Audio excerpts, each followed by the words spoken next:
cirujano de la Universidad del Valle. Se trata del doctor Raúl Salazar. Y el doctor Raúl Salazar, con esta crisis sanitaria que está viviendo el mundo, y por supuesto no somos ajenos nosotros los colombianos, tiene una postura que cuando lo escuché me puso a reflexionar. Y cuando compartí su postura médica científica, la repartí, la envié, la hice rodar, como diríamos uno coloquialmente, pues muchos quedaron sorprendidos. Es sencilla, pero tiene mucha lógica, está cargada de lógica, la postura del doctor Raúl Salazar, quien nos atiende ahora desde la ciudad de Cali. Doctor Raúl, buenas noches, bienvenido a Nocturno RCN. Gracias, Julián, buenas noches, ¿cómo están todos? Bien, sí señor. Lo dije bien, ¿no? Médico cirujano de la Universidad del Valle. Correcto. Doctor, usted ha venido, como médico que es, ha venido pensando, dándole vueltas a todo esto del coronavirus. ¿Cuál es su postura inicial para que la comparta con todos los oyentes de Nocturna de RCN dentro y fuera del país? Estamos a nivel nacional por más de 130 estaciones de este portento de radio que es RCN, la radio de Colombia. Doctor Raúl, usted dice que es inadmisible seguir enterrando a nuestros seres queridos, seguir soportando a los muertos por coronavirus cuando la medicina ya determinó a qué tipo de enfermedad y qué tipo de bicho es el que nos está atacando nuestra existencia. ¿Por dónde comenzamos, doctor? Esa postura suya, esa lógica suya para determinar de cómo combatir el virus COVID-19.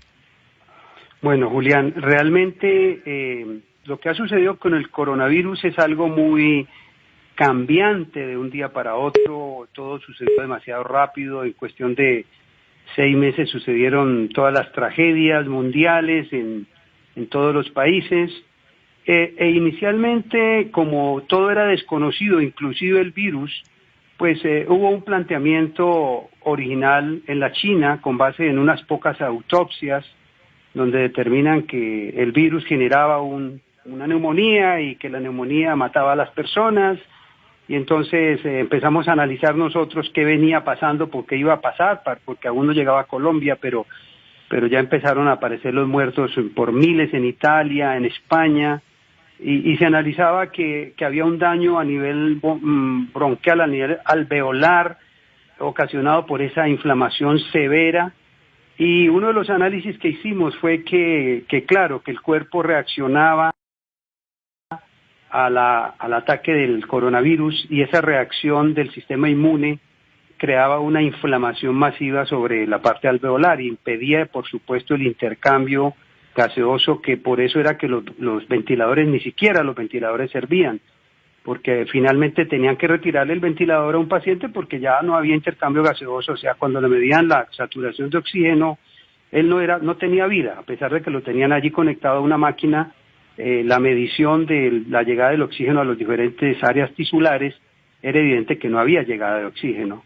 Entonces, inicialmente se miró y se pensó que era una neumonía. Entonces, todo el mundo se enfocó por ahí, que era una neumonía ocasionada por un proceso inflamatorio, como casi que una respuesta inevitable, y todo el que tenía coronavirus lo único que hacía era observar cómo evolucionaba hacia el deterioro. Se sabe claramente que más del 80% de las personas con coronavirus no hacen el proceso, pero ese 15% que lo hacía se asumía como una casi resignación. O sea, sabían que del 15% que se hacían sintomáticos, más o menos 3 de esos 15 pacientes se morían, y eso se tomó como algo muy normal y se dejó a todo el mundo a la expectativa, y simplemente se pusieron en observación confiando que ese no se complicara, y el que se complicaba iba a una unidad de cuidado intensivo y finalmente se moría. Entonces eso se quedó así, se murieron los miles en China, pasa el proceso a Italia, en Italia empiezan a morir por miles al día, en España por miles al día. Se concluye que el bronquio y el pulmón se daña, que el alvéolo se daña, que el pulmón se vuelve fibrótico y que inclusive el que se recupera queda dañado y se está hablando solamente de una lesión a nivel respiratorio. Hasta ese momento todo el mundo habla de un virus respiratorio. Sin embargo, en Italia se hacen las autopsias, se habla de 500 autopsias, no podemos saber el número exacto, pero en esas autopsias se confirma que además del proceso inflamatorio masivo, lo que llamamos tormenta de citoquinas, también se produce un tromboembolismo masivo, o sea, una formación de microcoágulos que son los que finalmente están dañando esa zona de intercambio gaseoso. Pero lo más grave es que se confirma que no solamente el tromboembolismo es a nivel respiratorio, es un tromboembolismo masivo. Y se va demostrando con el tiempo que el paciente ya no solamente tiene un daño a nivel respiratorio, sino en otros sistemas. Entonces se puede dañar el riñón, se puede dañar el corazón, e inclusive recientemente se sabe de un caso de un actor de Canadá que después del coronavirus le amputan una pierna porque había hecho un tromboembolismo masivo en otras áreas. Entonces, ¿qué es lo que nos pone a pensar eso? Pues que hay un momento en que el paciente crítico, porque ya sabemos que la mayoría no son críticos, la mayoría de la gente de coronavirus ni siquiera se da cuenta que lo tuvo. Es más, sabemos que el coronavirus como virus no es el que mata a las personas, ya estamos diciendo lo que es la respuesta del cuerpo en la que lo mata, o sea que prácticamente a mí me mata mi propio sistema inmune. ¿Qué quiere decir? Que si ya con el tiempo se pagó con los muertos, ya los pusieron en Italia, en Francia, en Alemania, en España, en Estados Unidos, en México, en Ecuador, ya pusieron los muertos para lograr identificar el por qué la gente termina complicada y por qué se mueren. Entonces la inquietud nuestra es, y lo empiezan a cuestionar algunos médicos en Bolivia, el doctor Unzueta, en El Salvador la doctora Barrientos y otros médicos en otros países, y yo empiezo a preguntarme por qué razón, si ya sabemos en qué va a terminar el paciente, antes de que se vuelva tremendamente grave, cuando él se hace muy sintomático pero aún no tiene el daño, ¿por qué no intervenir allí? O sea, ahí hay un análisis al cual hemos invitado al gremio, a las instituciones e inclusive al gobierno a revisar el protocolo, porque el protocolo hasta ese momento era el paciente sintomático de coronavirus, lo vamos a manejar con acetaminofén y loratadina, lo cual tiene sentido, pero si fuera leve, ¿cierto? Leve es un dolor de cabeza, un poquito de fiebre, ok, ese es un manejo entendible, pero el paciente se volvió muy, muy agudo y aún se le dejó aislado en su casa con acetaminofén y loratadina. O sea, ahí hay una falla que puede ser corregida en favor de la humanidad, en favor de nuestros compatriotas, en este caso en Colombia, porque ya se demostró con resultados que hay gente respondiendo masivamente a la intervención en esa etapa de la enfermedad. O sea, ya lo tenemos y tenemos los casos. O sea, yo hice ese video que está ahora viralizado en las redes sociales, planteando dos inquietudes. La primera, ¿por qué razón hoy, después de haber demostrado cuál es la causa final de muerte, se sigue manejando el protocolo como cuando hace 6 meses no se conocía nada? Observación, acetaminofén y loratadina, eso no es tratamiento de nada. O sea, ese paciente y mandarlo para la casa. Mandarlo para la casa. O sea que prácticamente vamos a esperar lo mismo que esperaron los chinos, lo mismo que esperaron los italianos. Cuando los italianos empiezan a intervenir el paciente sintomático, se dan las altas masivas en Italia. Las altas masivas en Italia. Entonces, nosotros nos preguntamos, ¿por qué en Colombia no le tomamos la delantera a ese proceso antes de que pase a la fase grave? Es que ya lo están haciendo. Inclusive, yo tengo ya revisando. Por ejemplo, mire, en Leticia, a principios del mes de mayo, se encontraron 16 ancianos en el ancianato de Leticia y 10 funcionarios enfermos diagnosticados con COVID. ¿Cuál fue la conducta? La de siempre. Observación, aislamiento, acetaminofén.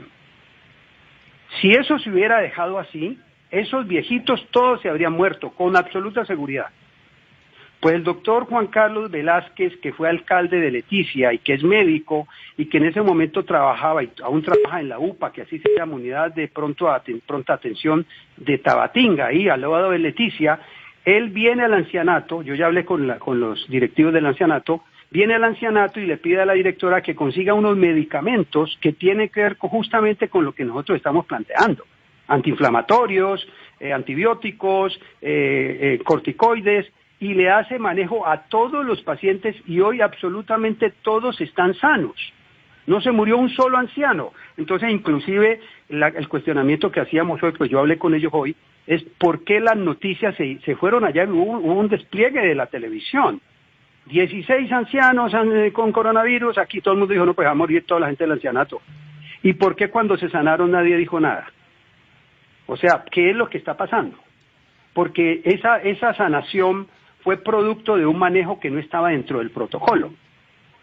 O sea, mi invitación es a luchar por la vida, al compromiso médico por la vida de nuestros compatriotas, en este caso de Colombia. Yo digo, ya murieron hoy, ahora vi las noticias, ya llegó el caso número 1000 de los muertos colombianos. Yo dije, bueno, ya paren ahí, se puede parar ahí, pero tiene que cambiar el protocolo. Porque el protocolo de observación, yo no conozco en 34 años de ejercicio profesional ninguna enfermedad que se cure con observación. No conozco la primera.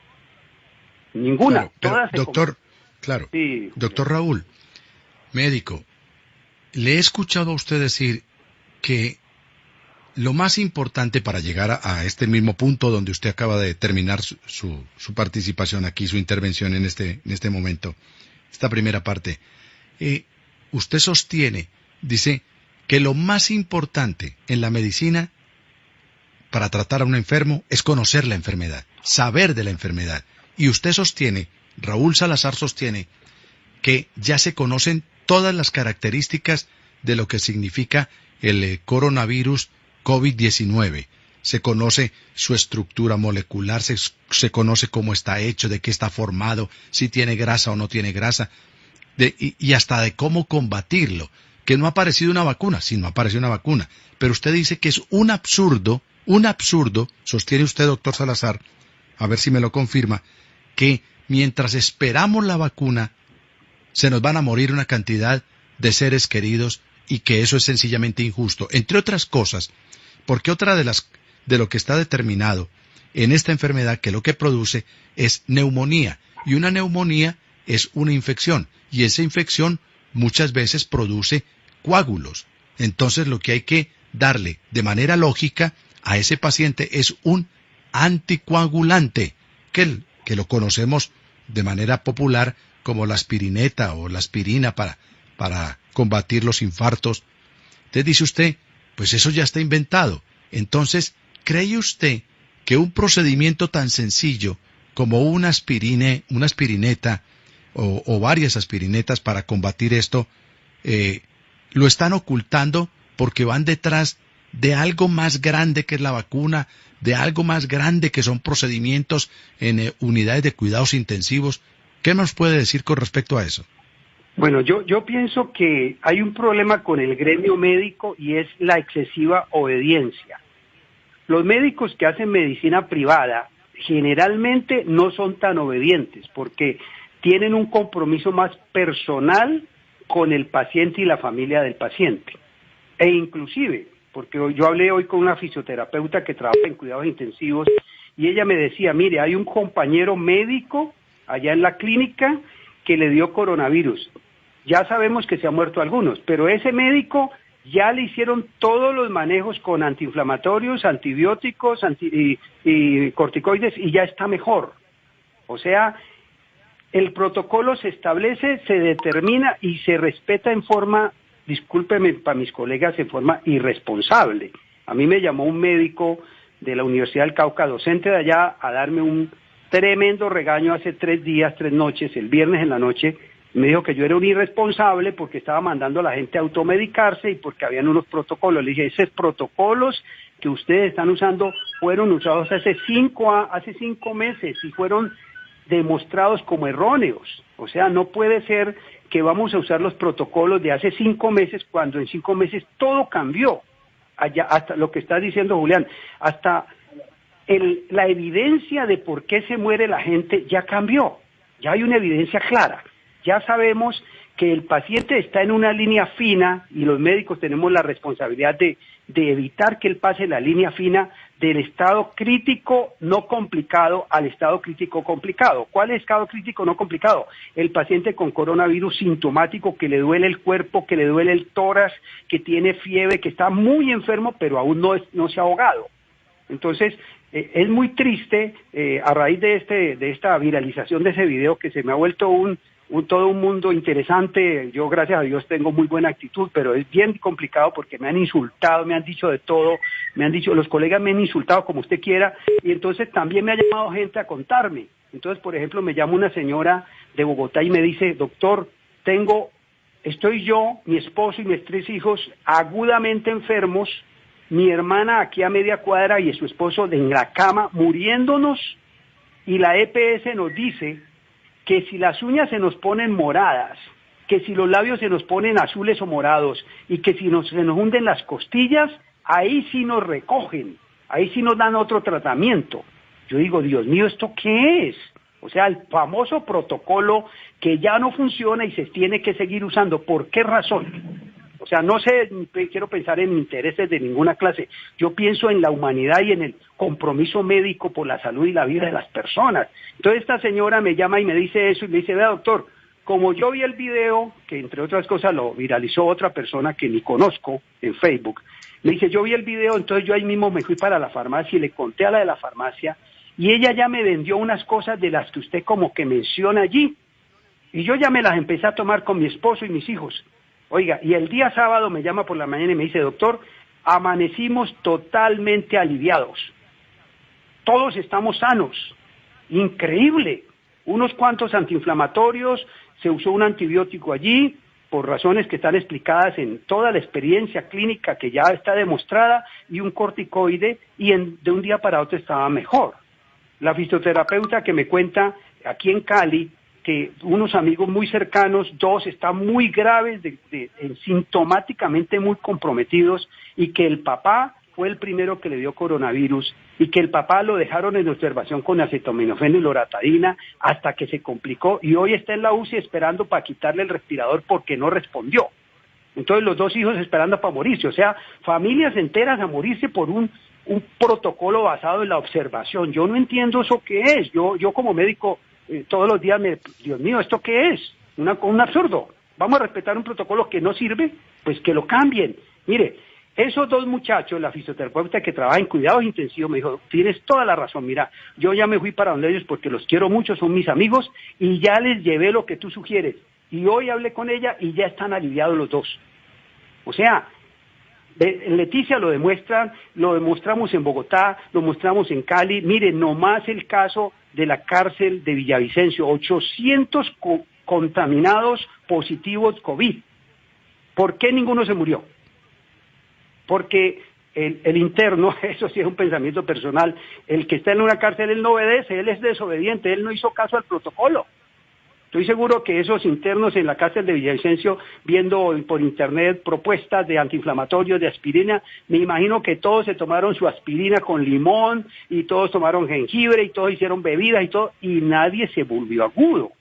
Que esa era la pregunta que me hacía un periodista anoche de Villavicencio, que me entrevistaron en un noticiero de Villavicencio. Él me decía, ¿usted qué opina de eso? Le digo, la desobediencia. Eso salvó a esas 800 personas.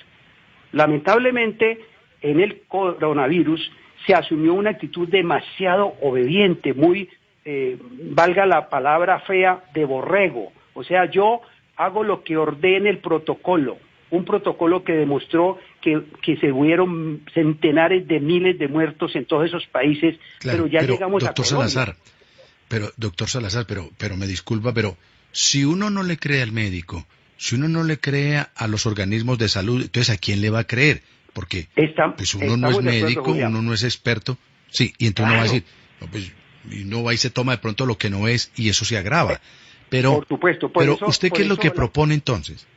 Yo lo que propongo es que la gente apriete, en el buen sentido de la palabra, en los sistemas de salud. Por ejemplo, y lo digo en el video, y eso ofendió a muchos médicos, y por eso me han llamado a decirme cosas bien feas. Yo digo al final del video, si su médico lo manda a observación con loratadina de acetaminofén, cambie de médico. Y eso los tiene súper sentidos. Y cuando hablé de la automedicación, yo no estoy mandando a nadie a hacer automedicación porque yo soy médico de la del Valle y nunca he usado inclusive ni siquiera aspirina. Yo toda la vida he usado homeopatía, he usado Ganoderma lucidum, que es un hongo que se da en Asia, en Malasia, y he tratado enfermedades las que quiera y todos los pacientes se han mejorado sin necesidad de medicamentos. Y en este o sea, momento, medicina biológica. Sí, yo soy médico alternativo hace 34 años, pero entonces cuando yo veo que la gente está muriendo sin sentido, yo digo, un momentico, a ver. Voy a una farmacia la semana pasada a comprar una cremita para la piel y me pongo a charlar con el farmacéutico. Y mientras charlo con él, veo que llega un señor y le dice, vea, véndame una bomba para la gripa. Eso en el mundo entero y en América Latina sí que se usa. Y el farmacéutico le dio una bolsita con 4 cápsulas diferentes. Yo me quedé pensando y yo dije, a ver un momentico, la gente se ha automedicado toda la vida para todo. Para la indigestión, para la gastritis, para la griera, para el dolor de la rodilla, para la gripa, para todo. Y están pasivos frente a la observación pasiva para morirse. ¿Qué es lo que le está pasando a nuestra comunidad? Me pregunté yo ese día.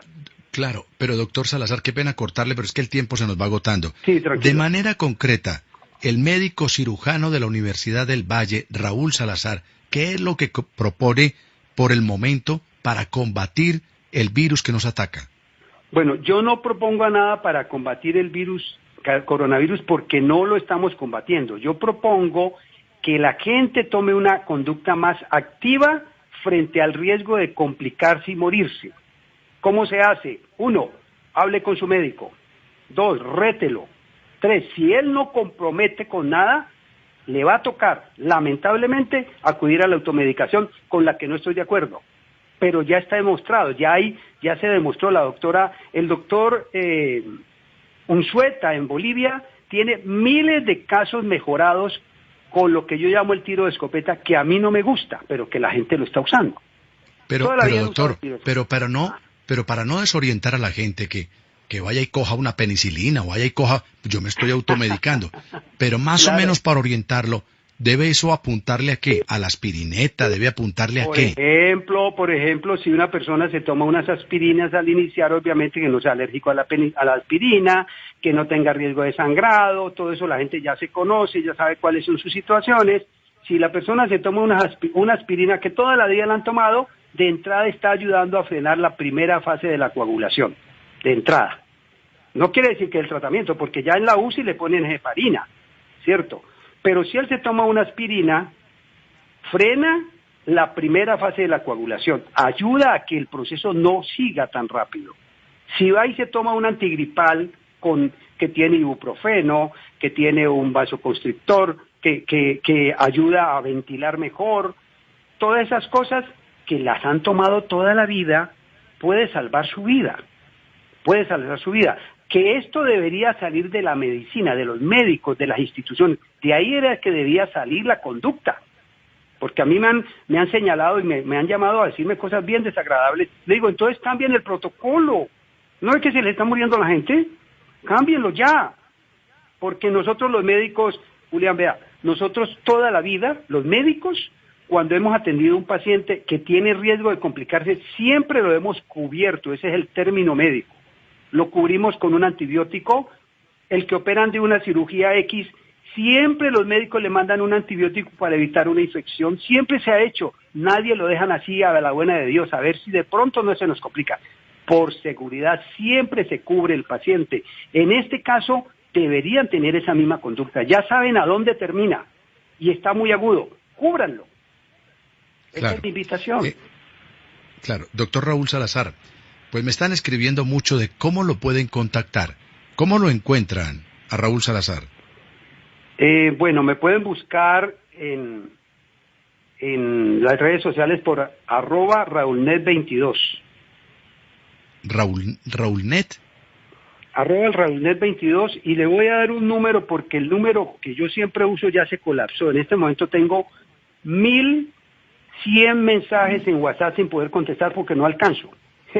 Entonces sí, voy a darles otro número que tengo, por si acaso alguien quiere escribirme. Yo les voy a ir contestando a todos de a poquito, porque ya hay gente que me han llamado de otros países a decirme, aquí yo no puedo usar nada que no esté medicado, entonces me toca orientarlos. Entonces voy a decirle otro número, a ver si el que quiere escribírmelo, me imagino que me lo van a reventar también. 304-142-6327. Bueno, lo acabo de apuntar, doctor. Entonces, listo, Julián. El teléfono móvil celular en la ciudad de Cali, del médico cirujano de la Universidad del Valle, el doctor Raúl Salazar. ¿Usted Salazar qué, doctor? Restrepo. Raúl Salazar Restrepo. Es el siguiente. ¿Quién me está 304. mirando mi mamá que es la Restrepo? Es que qué pena con ella. Claro, Restrepo. es que usted la estaba dejando por fuera. Usted la estaba dejando por fuera. Con ella. Sí, ya. Mamá, ya te incluimos. Sí. Pero claro. Y yo la estoy Entonces, cuidando, o sea, yo vengo aquí, me voy pidiéndole a Dios que no me le dé coronavirus, pero ya tengo Dios en la santo, mesa claro. listo todo. Yo ya tengo todo listo. la aspirineta y todo lo que usted dice. Todo. Ahí está listo en mi mesa. Bueno, acaso, entonces eso no vale casi nada. Vamos con el número telefónico del doctor Raúl Salazar Restrepo en la ciudad de Cali. 304 142 6327. Repito, 304 142 6327. 304 142 6327. Raúl Salazar Restrepo. Doctor Raúl, pues un abrazo, muchas gracias por dejar oír su voz, su concepto y su postura aquí en Nocturna de RCN. El doctor Salazar dice, hay que cambiar los protocolos, porque se nos está muriendo la gente, lo que quiere decir que no son efectivos. Esto tiene una solución de pronto más sencilla mientras aparece la vacuna y vamos experimentando, pero por el momento desobedecer, dice el doctor, lo que se está estableciendo porque no es claro. Es la primera vez como médico en 34 años, dice el doctor Raúl, que observo que una enfermedad se combate con la observación. No, señores, hay que ser más proactivos y para eso está la aspirineta, los antipiréticos, los corticoides y eso puede ayudar a combatir este bicho que nos lleva patas arriba. 304 142 6327 Raúl Salazar Restrepo. Médico, un abrazo y gracias por atendernos aquí en Nocturna de RCN.